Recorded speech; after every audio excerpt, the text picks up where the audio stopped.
Action.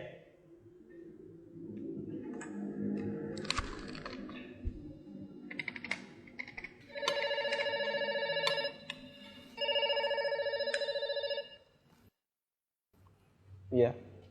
Halo, selamat siang Pak Ami. Selamat siang. Iya Pak Ami. Saya perkenalkan, nama saya Dimas dari Bank KRUT Pak. Ada apa Mas Dimas? Boleh minta waktunya 2 menit sebentar aja Pak. Saya ada kabar gembira buat Pak. 2 menit ya. Tapi nanti kita gantian ya. Oh begitu. Ya Mas Dimas 2 menit, kemudian saya ya. Nggak masalah? Oh ya boleh. Boleh. Boleh. Nah, silakan Mas Dimas duluan. Ya, monggo. Begini Pak, ceritanya saya dari Bank KRUT ingin menawarkan Pak, karena ada produk kami yang terbaru dari Bank KRUT, yaitu credit card platinum kami untuk Bapak. Karena kebetulan Bapak yang terpilih jadi calon nasabah kami. Lumayan besar Pak, fasilitasnya banyak sekali. Kita banyak cashback di beberapa merchant yang terbesar di seluruh Indonesia Pak ya. Kemudian kita ada fitur juga yang Bapak bisa melakukan pencairan dana tunai selama sedikitnya 30 juta dan paling cepat 2 hari Pak pencairannya. Berapa hari? 2 hari. Masya Allah ya. Ya, iya Pak, betul Pak. Dan ini pencairan ini langsung kita bantu secepatnya begitu Bapak ajukan begitu. Gimana Pak? Bapak tertarik? Apalagi nih belum ada bebasan annual fee tahunannya Pak. Baik. Sebelumnya saya boleh tanya dulu ya? Boleh Pak. Nggak masalah ya? Baik. Mas Dimas Muslim? Saya, iya Pak, betul Pak. Alhamdulillah ya, kita sama-sama Muslim. Mas Dimas pernah dengar nggak tentang riba? Iya, pernah dengar maksudnya. Iya. Pernah kebayang bahaya riba nggak? Bahaya riba? Iya tahu Pak. Mungkin pernah dengar hadisnya atau ayat Qur'annya. Pak. Tapi Pak, Abi bagaimana? Masih tertarik Pak dengan kartu kredit platinum kami Pak? Nanti kita lanjutkan. Saya boleh cerita dulu? Ya, boleh. Ya. Jadi gini Mas Dimas. Coba Mas Dimas bayangkan kalau ada orang yang berzina sama ibunya. Kira-kira respon masyarakat gimana? Semua orang sepakat jelek ya. Gimana? Maksudnya gimana Pak? Kalau misalnya ada orang yang berzina sama ibunya, semua orang akan menganggap dia melakukan perbuatan yang maksiat. Ya bejat itu Pak. Wah, bejat sekali ya. Bejat Pak. Baik, kita sama-sama sepakat untuk itu. Begini, Nabi SAW menyebut bahwasanya riba itu ada 73 pintu. Pintu yang paling ringan, kata Nabi SAW, dosa riba itu seperti berzina sama ibunya Mas. Itu nilai dosa riba yang paling ringan. Coba kalau Anda tadi tawarkan 30 juta, itu berapa nilai ribanya? Ya, tapi kan...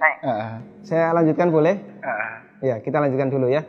Saya sebutkan, ini ada beberapa fase kehidupan manusia. Orang yang makan riba semuanya mendapatkan azab dari Allah. Pertama, ketika di dunia, orang yang makan riba itu ditantang perang oleh Allah.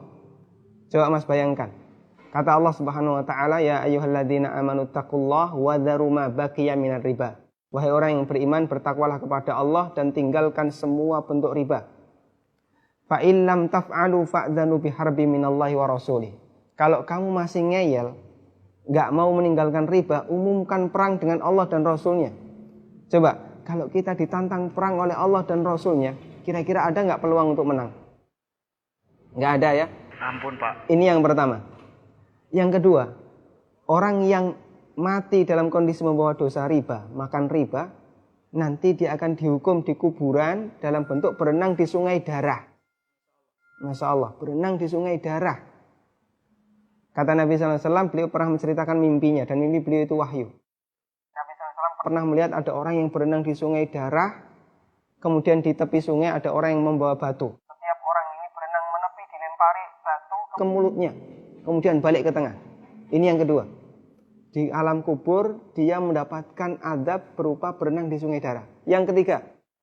Masih ada yang ketiga Pak? Iya. Siap mendengar? Masih sanggup mendengarkan? Iya Pak. Iya, tapi saya lanjutkan ya.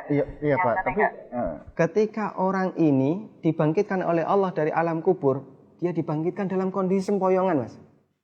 Allah Subhanahu wa taala bercerita, alladzina ya'kuluna riba la yaqumuna illa kama yaqumul ladzi yatakhabbathu syaitan minal mas. Orang yang makan riba, mereka akan dibangkitkan pada hari kiamat dalam kondisi sempoyongan seperti orang yang kerasukan. Iya, Pak. Artinya yang lain berjalan normal, dia sendiri sempoyongan. Menyakitkan.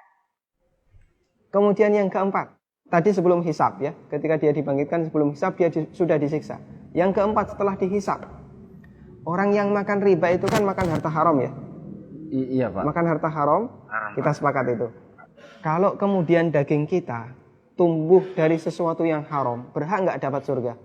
Enggak, Pak. Layak nggak dapat surga? Enggak, Pak. Sementara tempat di akhirat cuma ada dua pilihan. Kalau nggak surga, Neraka, Pak. maka kata Nabi SAW, kullu lahmin nabata bin suhtin, setiap daging yang tumbuh dari sesuatu yang haram, kata beliau, annar aulabi. Iya, Pak. Neraka lebih layak baginya.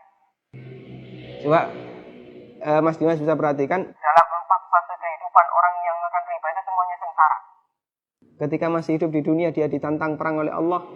Ketika mati dia berenang di sungai darah. Iya, Pak. Ketika dibangkitkan dalam kondisi sempoyongan, setelah hisab dia ditempatkan di neraka. Iya, Pak. Masya Allah. Masih ada tawaran yang lain? Ampun, Pak. Masih dilanjutkan?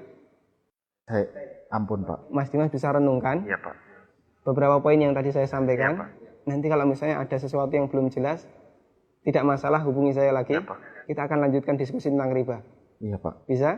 Bisa, Pak. Ya, terima kasih ya. Assalamualaikum. Waalaikumsalam.